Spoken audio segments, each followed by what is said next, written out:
This is a Huddle Sports Network broadcast. You can find us on Roku TV, Amazon Fire TV, Facebook, and of course YouTube. Get all your NFL news here first.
Good afternoon, everybody, and welcome to WCFL DolFans Talk. I hope everyone's having a wonderful day. It's a beautiful day in South Florida here in the Hard Rock area. Let's go ahead and bring on our co-host. We have a twofer. 2-for-1 on camera. What's going on, Papa Paul? What's up? You. And I know Tom just gave Saul the biggest laugh. I need to tell him, but goddamn.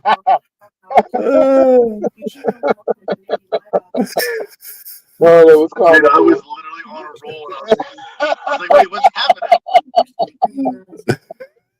He's like, I told you like 5 minutes ago, like, we're going to be on the show in 5 minutes. And I was like, oh.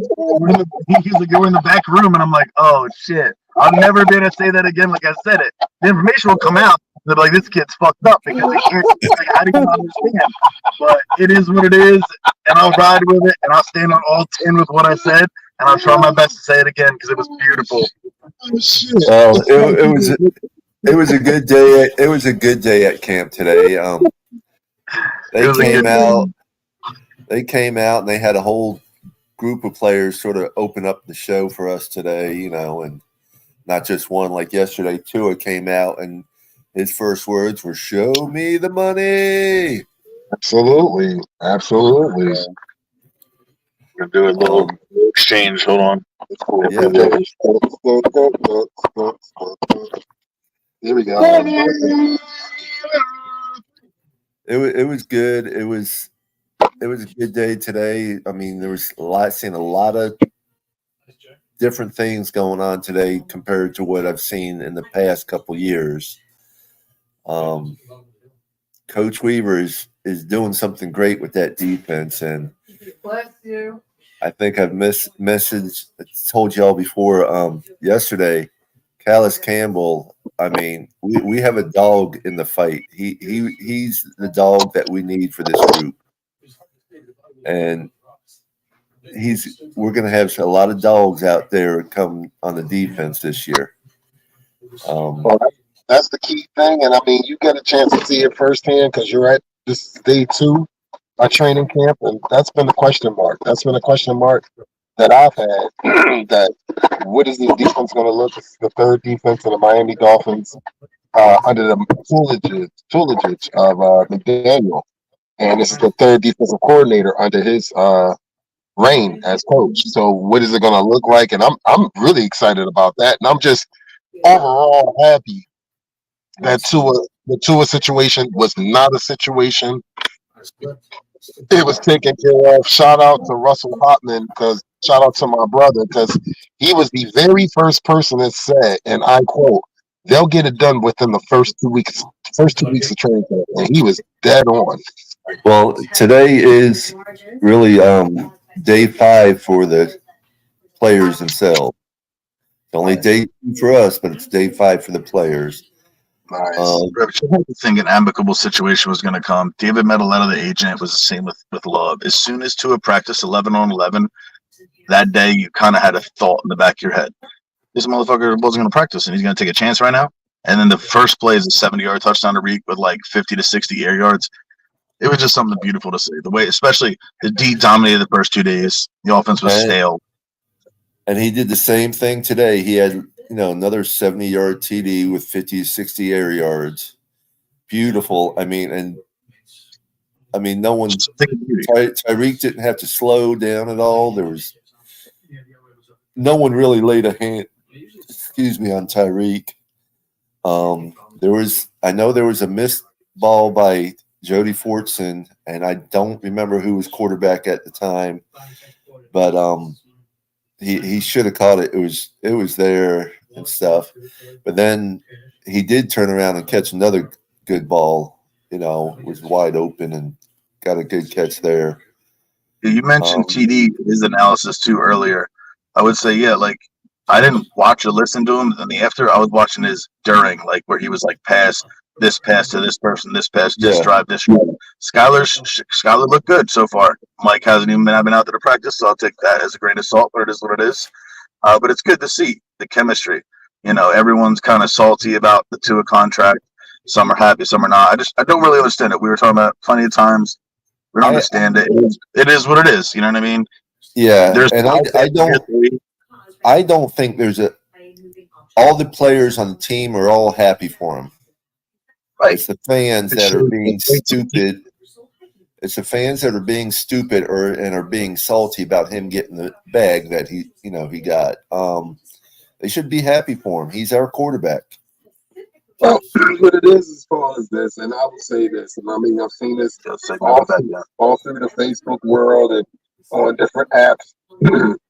I am not trying to tell anybody how to fan by saying this, but it's really not comprehensible that you're a fan of the Miami Dolphins, but you don't want your quarterback, the most important position on the team, to be taken care of. And I understand. Or succeed. Exactly. So I'm not understanding why you would think that we could just get another quarterback, plug it in the system, and everything's supposed to be hunky-dory. This is not Madden. None of us are GMs. We do this because we love our team and we have our own opinions and our own expectations of them.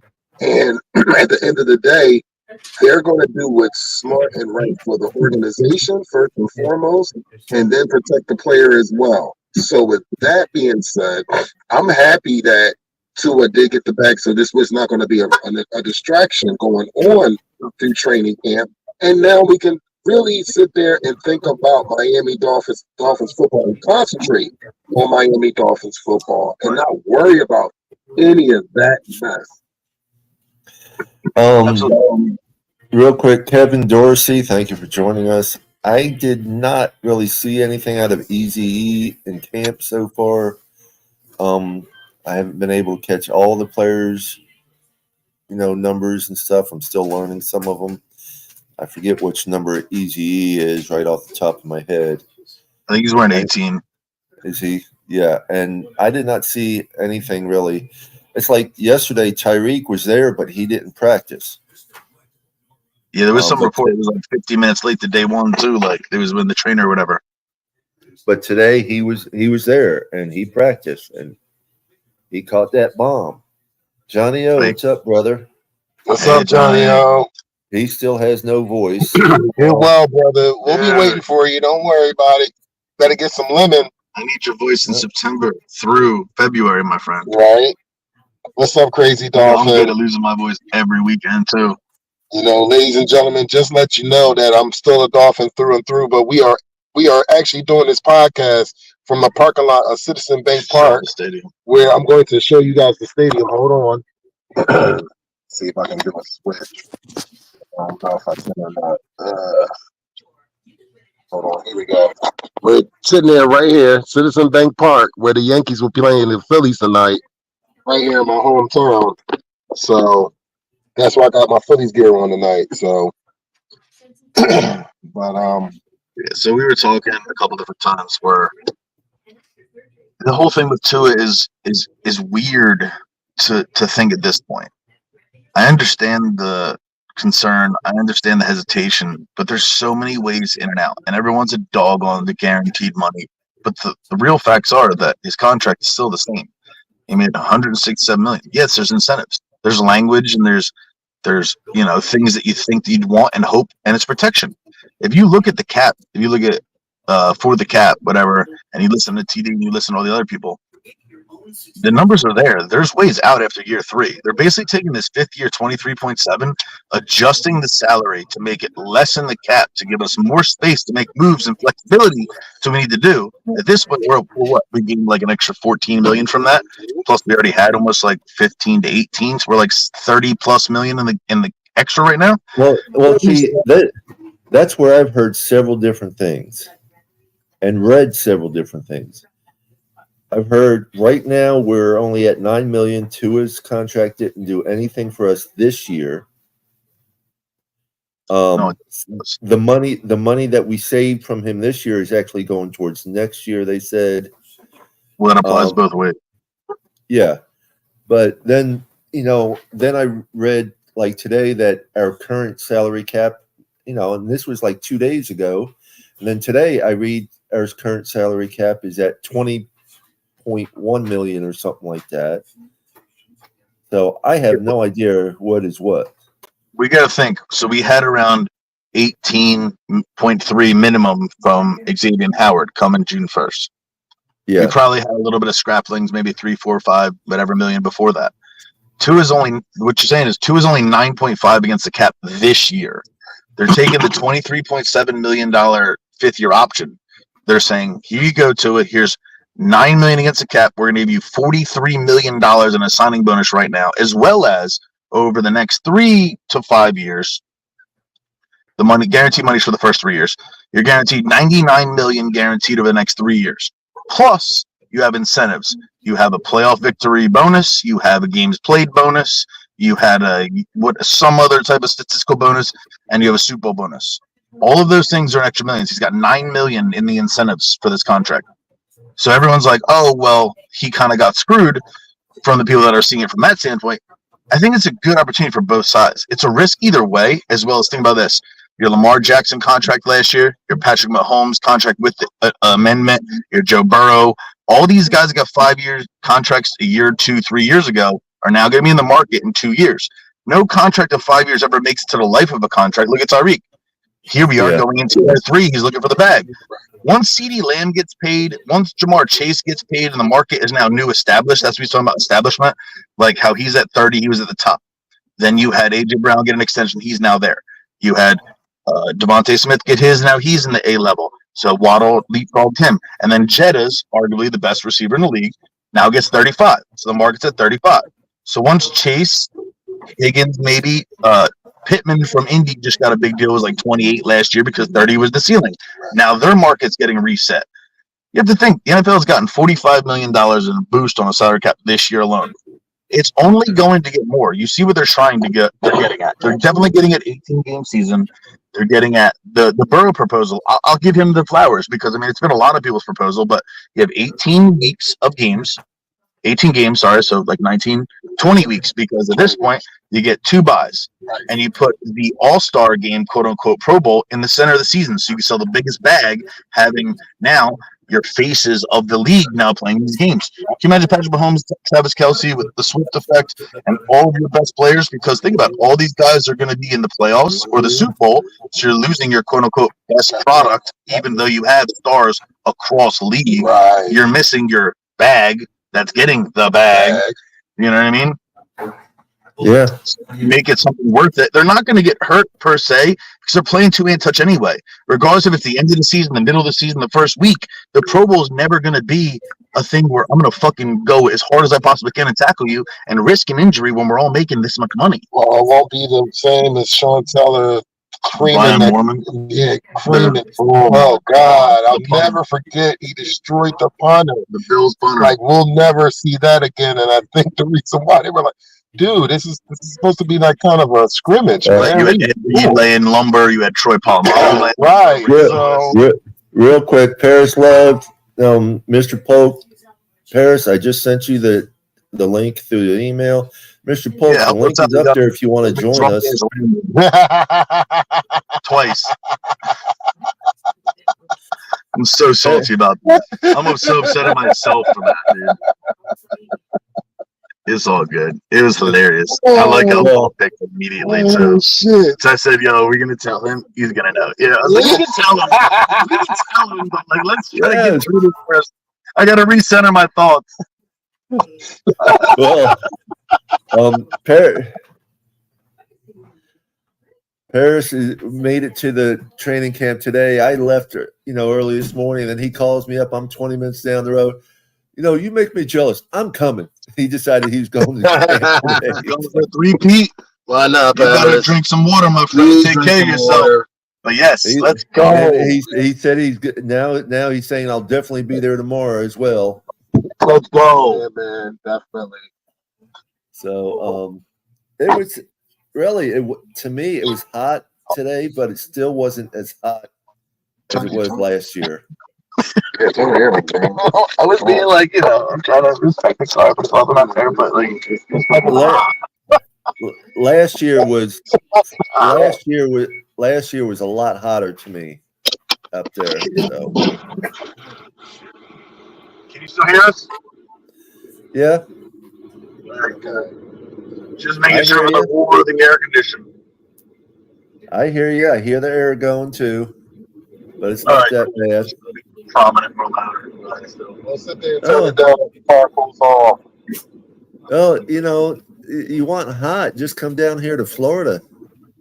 No, it's okay. It's really muggy and humid here. The temperature might not be hot, but humidity is thick. And the last few days, it's been beautiful here. Like even in Jersey, it's been beautiful. No humidity. The sun's been shining, but it's not like burning up hot. Well, now it's about to go into the dog days of August up here, and it's expected, so it's all good. Yeah, like we had like a streak of like 99 to 100 with humidity every single day, and then it cooled off to like 78 to 86, and it was like, oh, this is nice. There's a breeze. It's not sticky. And then today it's just been right back. It was super cloudy, ugly. We both thought there was gonna be rain. Then there was no rain. Then the sun comes out and it's boiling. And here we are at like 86, but it's like a 95 humidity. Well, I finally got one of my pre-ordered bobbleheads delivered today. Did you get the Pro Bowl one? No, I got the Tyreek double-headed bobble. Oh, you got the bobbles? Yeah. Shit. I didn't get them. I probably should have. I got that one of Tyreek. Then I'm waiting on one still. I think it's the Mostert one. That they had pre-ordered. I need to see this actually for the situation, but same time that's high before that are like the fucking Citronella. Practice was good today. We got to see a lot of different things on defense. It's like and before that there was a lot of good plays on. Get to the station, or like you pass the station, but it's like in that area. Right. There's a place on the right that does like water body and shit. I had them put my fucking. Sorry, 1 sec. There we go. There's a lot of good plays going on defense and offense. I mean, there was a lot of new plays. I can tell there was a lot of new plays going on, especially compared to what I seen last year. It was good. It was a nice day. Afterwards, I did get a helmet signed by Blake Ferguson, who wrote "To Cuz." Fins up. Here we go. Let's bring on Mr. Polk. Crazy Dolphin, how you doing, sir? I'm doing right. How's everybody doing? Papa Ball, Dolphin winners, Tom, and Raphael in the chat. How's everybody doing? Good. How are you? I'm doing great. It was a little noisy down here. We had some bad weather come through. I mean, it was just like a cloud burst of lightning down here. So, yeah. Well, other than that, everything's good. How's everything with y'all? Tom and John are feeling no pain. I'm doing good. I had a nice little nap. Tom and John. Who's John? Like shit, brother. John, poor John. Poor John's getting involved in it, and he's not even in the Tom and Saul. That's what I'm saying. How's John doing? Because I think Saul is right here. Hey. I definitely listen. You're right. I am not feeling any pain. I'm trying not to crack this open yet. I'm really kind of Tom and Saul, you know me in the old age bit. I get to use yeah. that because Never I'm the mind. oldest. Just Next to don't call Mr. me Polk, I'm Shirley. the. Shit. I won't call you Shirley. I won't call you late either. Second problem from the war. What's up, Joe Rish, Chef Jew? How you doing, my brother? What's good? Yeah. So it's been a good day. You know, we had to retake it a couple times, special, but overall, the concept of today was training camp looked good. The defense needs to get back to being nasty. And it looks like with 37, 38-year-old vet, Clyde Campbell, he's showing a little bit of leadership and the tenacity, bring it back in the Weaver system. If this team can be nasty and matched and just give more opportunities to the offense, regardless if the offense is clicking good or not, it will hit. It's a thing of beauty when you see it. Right. You know what I mean? The small sample sizes we have, and the things that Tua gets knocked on. Okay, so he can't beat a good team. He can't do this in December. He can't do this. There's so many variables. It's negative 40. He's 0-1 of the playoffs. They're missing team 20 starters.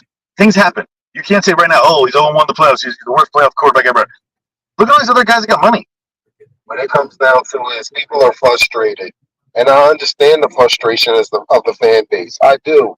I'm right with everybody else where they want it now. Yeah, I want it too. I'm tired of this shit. I get it. Listen, and I get it. And I made a point a few episodes ago that we're the new Detroit Lions, that we haven't won a playoff game, that we haven't shown that we're a contender and a pretender. We can have the greatest roster on paper, but if it doesn't transition on that football field and we don't have anything to show for it, we are a pretender again.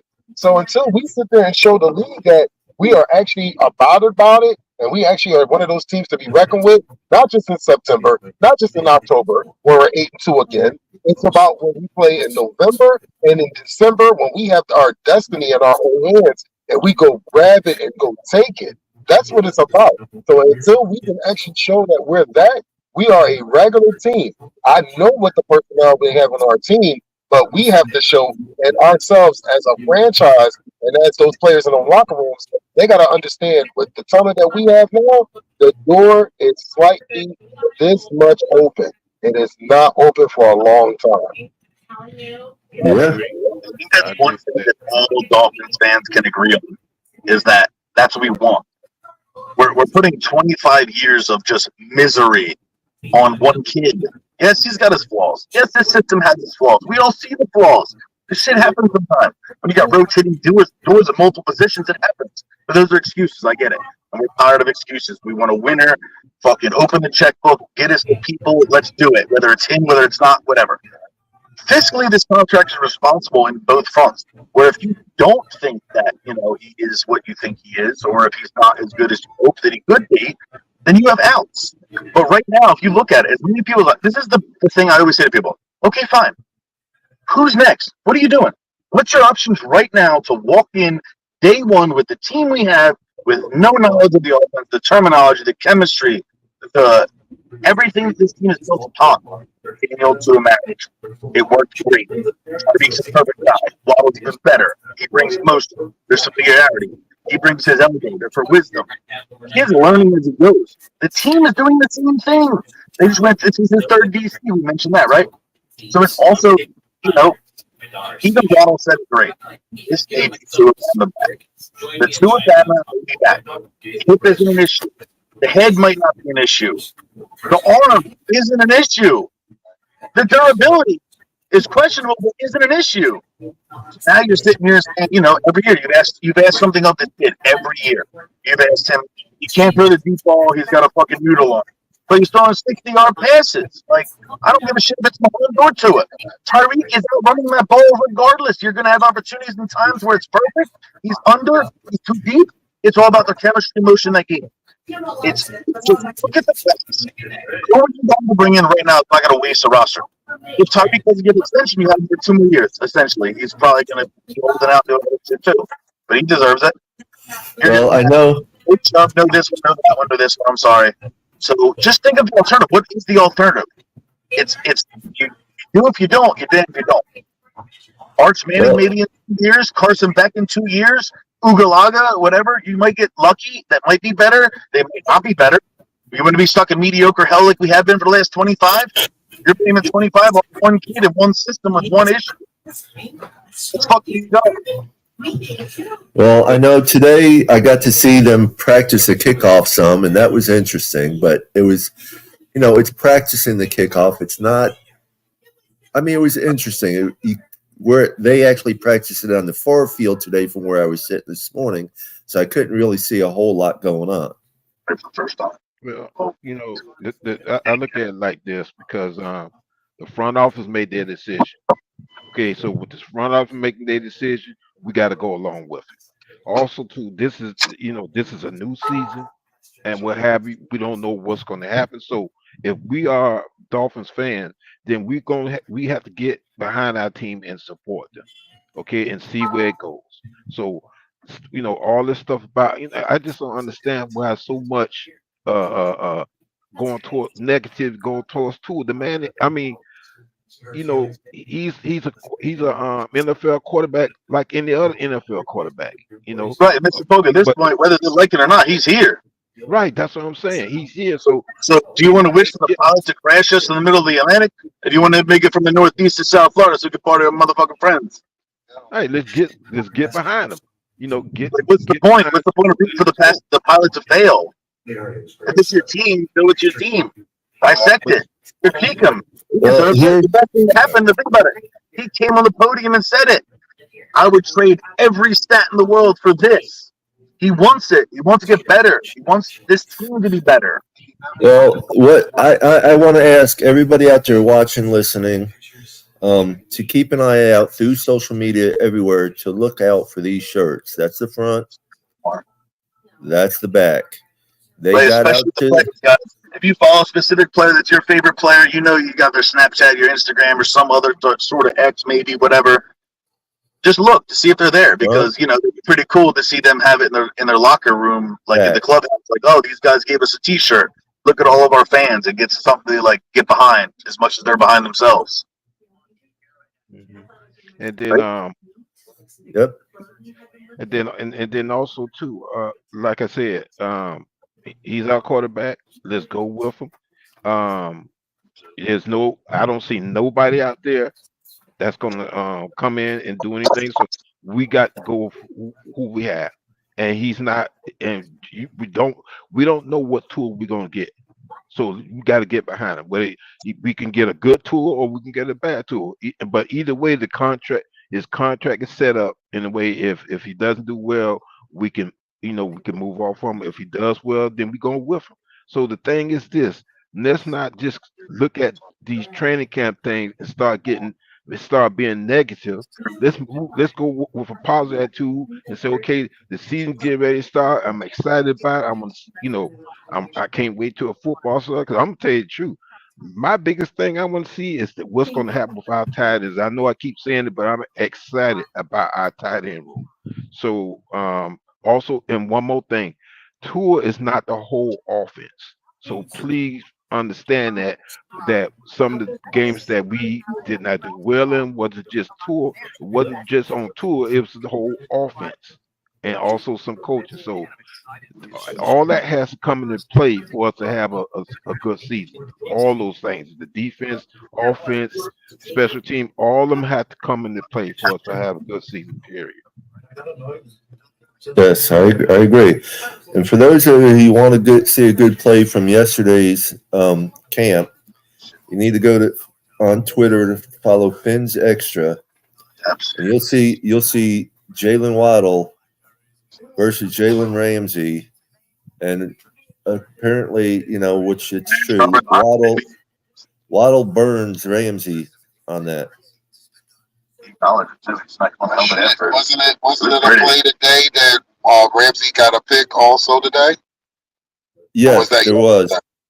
No, I think that was yesterday. There was a big pick yesterday. Okay. What was the thing with Barrios? I saw there was like a Skylar Tua thing where Skylar had him on a dime, but Tua had also somebody on the back flank on a dime. There was a play. Well, I know today there was a play, and I don't know if it was Skylar. I think it was Tua actually. He actually outthrew Berrios. Yeah, no, that was but they should have gone short earlier in the play, and then the next play on the hitch out, he had Barrios for the touchdown. You burn him. That was yesterday. Picked him, I think. Ciaran Neal picked him. It was a slant, entered slant to Barrios. They got tapped up. Either one went down, then one got popped up, and they played bingo. Yeah, that was yesterday. Sorry. Yeah. Today, Berrios, I don't know if he got tangled up in the defensive player's shoes or what, but he couldn't quite reach the ball, and he was stretching. Who had the big runs? There were 2 runs. I think one was Mostert. I think it might have been Jeff. Like where they had like decent runs through the hole, zigzag to the right. And it was Ramsey. I know Mostert had that one. That one of those he had. Mostert had a good one.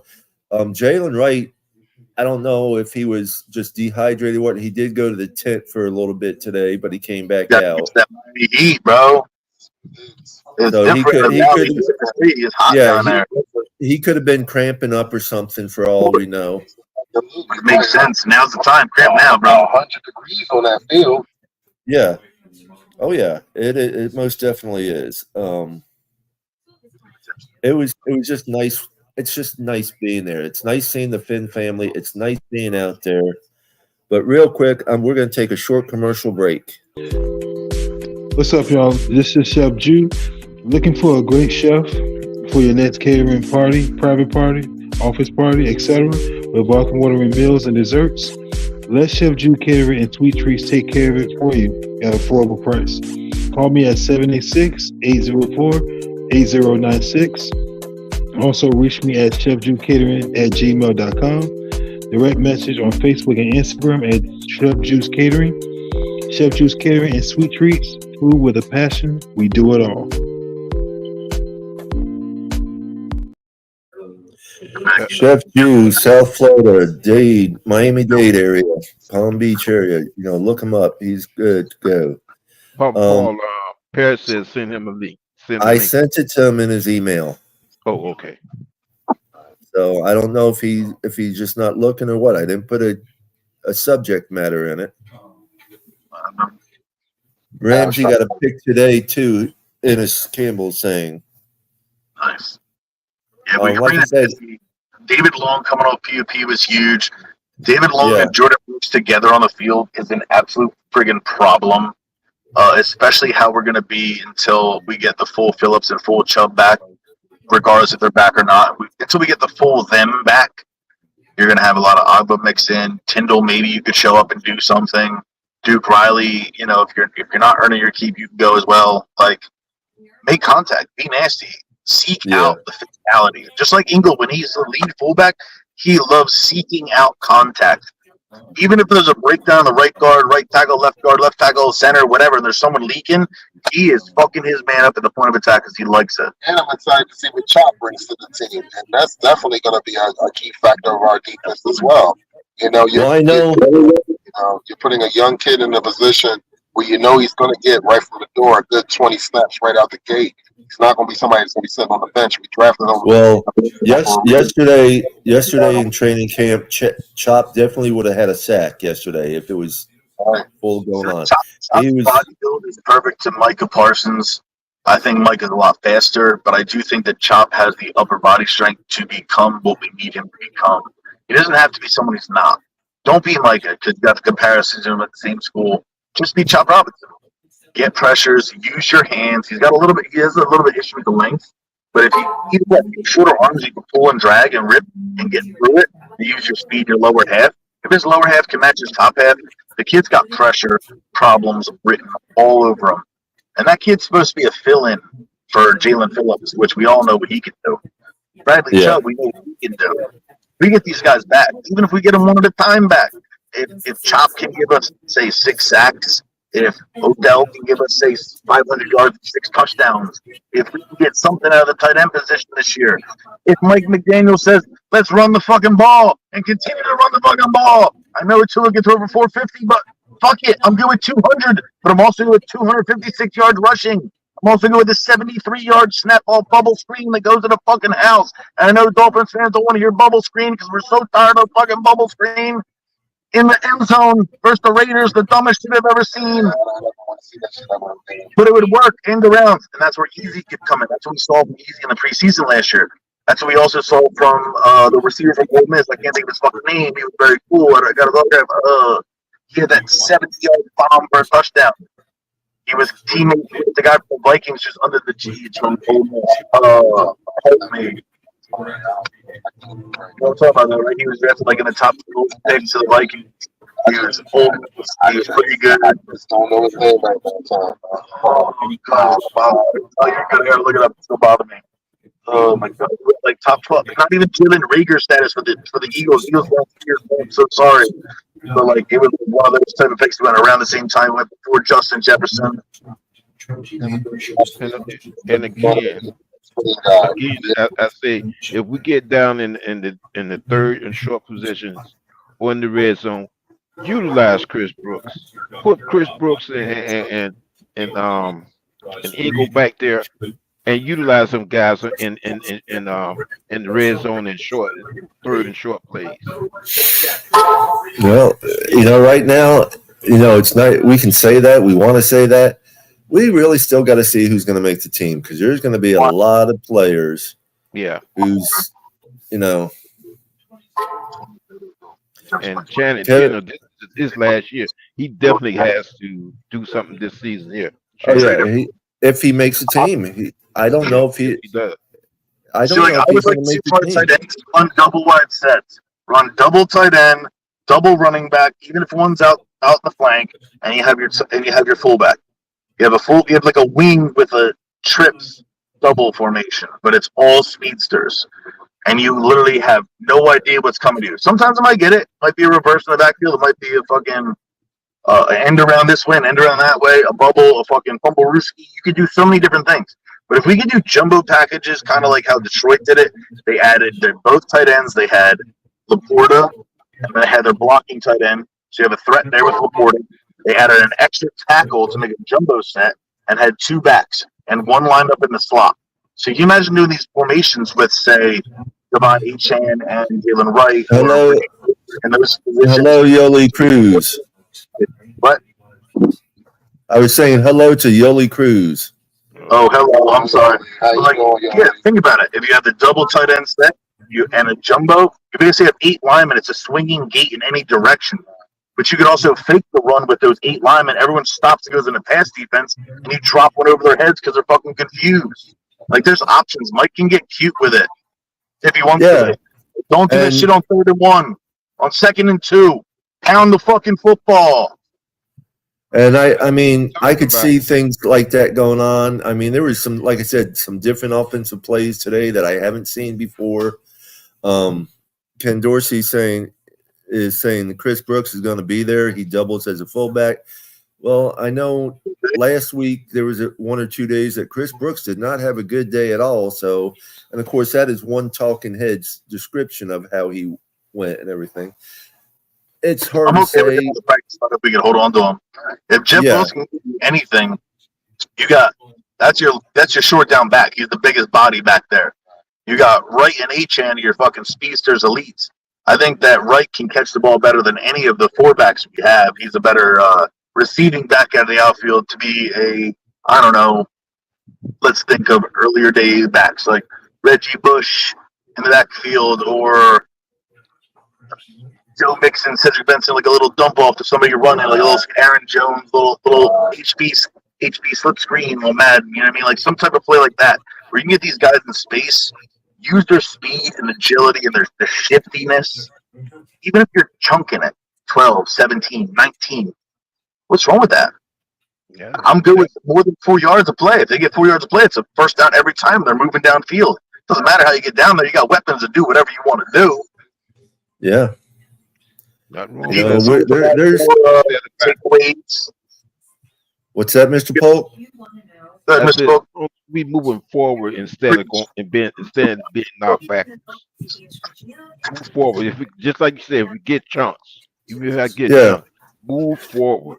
Well, and Jalen Wright is a little bigger than Jeff Wilson, but we got to look at. We don't know who they're going to keep because we have so many running backs right now. You got Mostert, you have You a got Chan, you 5. have Wright. No, there's 6.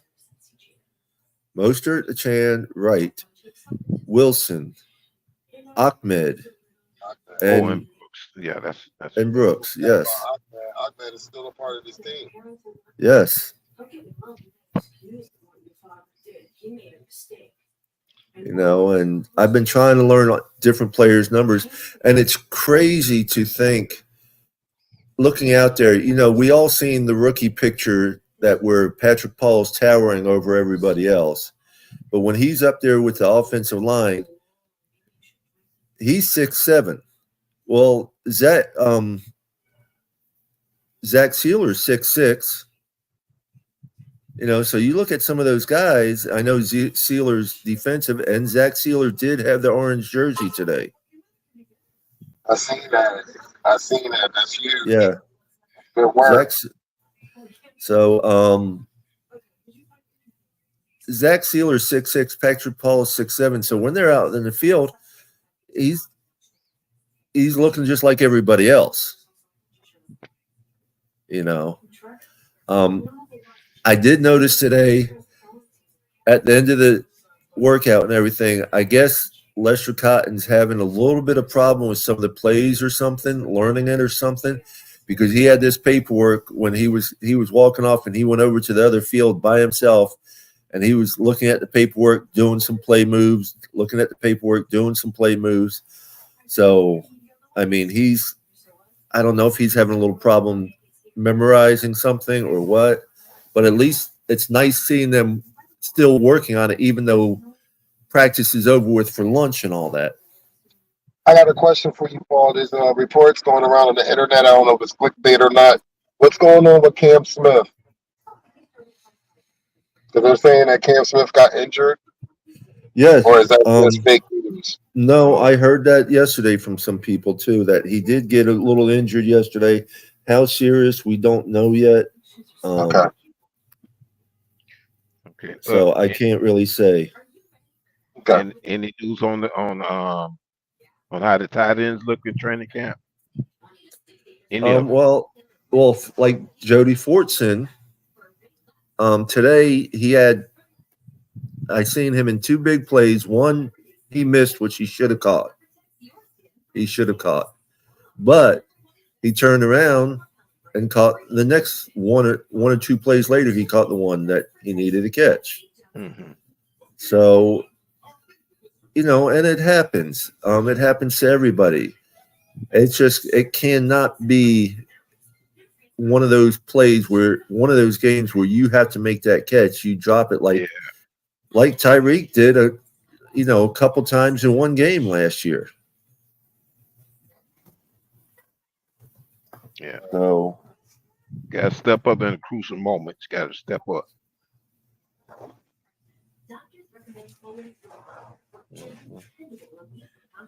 I'm just excited, gentlemen. I'm not gonna lie to you. I'm just excited. I'm excited that we're actually talking about training camp. I mean, you got to think, just a few months ago, we were sitting there saying to ourselves, there's really not much to talk about. Now we got stuff to talk about. Now we got a preseason game actually in about 72 hours away. So no, not 72 hours away. I'm talking about the Hall of Fame game. Oh, the Hall of Fame game. Yeah, we got our first football game since we were on the Huddle Sports Network. We got the Texans against the Bears, and that's going to be interesting also. So at least we got football back in the air, ladies and gentlemen. I mean, it's a beautiful thing. I'm not trying to rush time, but I'm definitely looking forward to seeing my Fins family and looking forward to seeing everybody week 2. It was beautiful seeing all the Fins family together all yesterday during the podcast and all the pictures. And definitely just looking forward to seeing the love and all that when I come on down there. Well, I shared my pictures today on Facebook, and even the signings I had done on Twitter. Right. With I didn't get Fortson. I didn't get his picture signing. Who? Jody Fortson. Oh, okay. Yeah, I didn't get his picture signing, but he did sign my helmet. I was getting a helmet signed originally to raffle it off, Mr. Polk. I can't raffle it off now. Okay. I'll tell you why.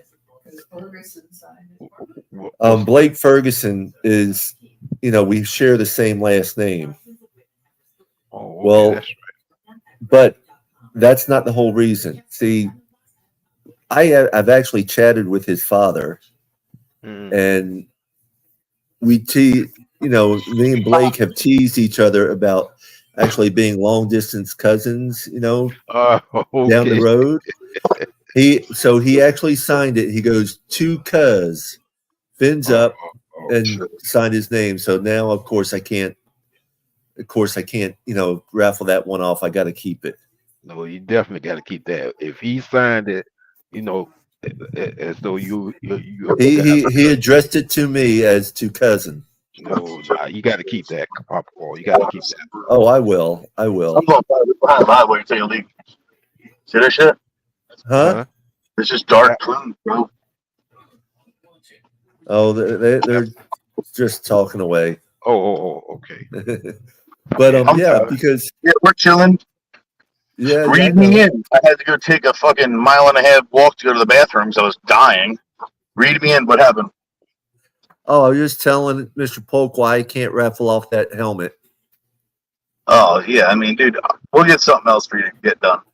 Well, I mean, I have another one that you had given me. It's a throwback helmet that you had sent me. It's a replica throwback. I might have another one. But that one, I mean, everybody was loving the chrome stickers on that helmet you put on.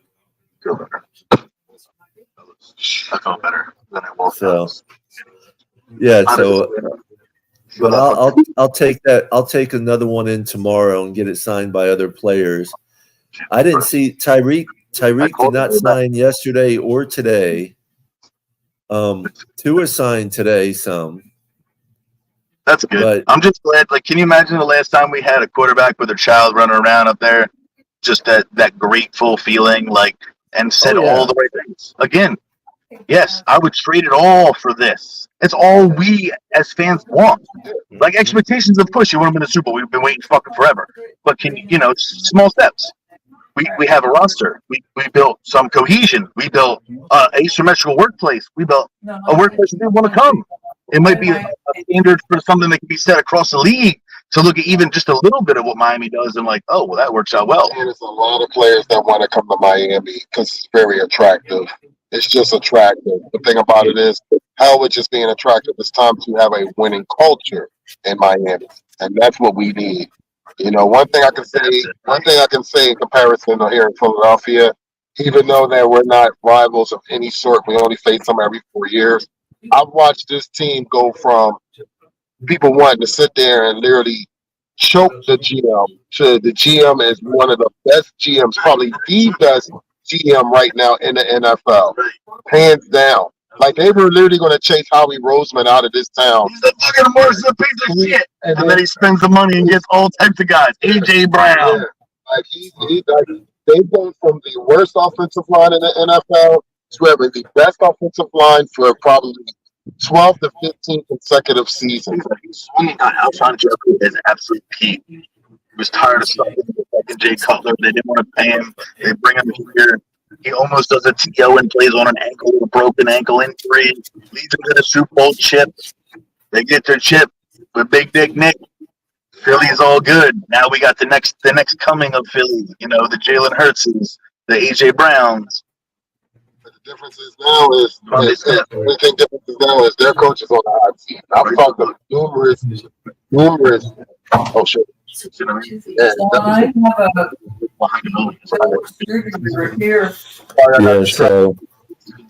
damn, that's not good. That shit's bad. No, it's subjective, of course. I understand the frustration. I get where we're at with it. But at this point, you're on the plane ride. Do you want the captain to fucking nosedive, or do you want to see what you got? Even if you're not willing to waste 3 more years and waste the keyword if you have to, you've been there for 25. You're blaming this kid for 25 years of pain and suffering. Well, You know, We had a chance, but it was never a foregone conclusion. exactly. It's not like the Yankees in the 90s. It's not like Phillies in 08. Like, it's not like you have that certainty or vibe to it. You know, I will be the first one. I will be the first one to admit that I've had a lot of successful years with the Miami Dolphins, but by far I've had the longest no Super Bowl than most anybody. Me and Mr. Polk. Miami got spoiled, no? A little bit. Yeah, You got 03 with the Marlins. You got 03 with the Marlins. You had the years 97 with the Marlins. You got the Heat with LeBron. You had the Heat before with Dwayne Wade, and stuff. Yeah, but we're talking about as fans. That Oh, I know. That's what I'm saying. Like, we're thinking like the you had you in 2000 with Ray Lewis and the record class. That's if you support those teams. Understood. I'm just talking about the state in general. I haven't seen a championship since 09 personally. No, that's a lot.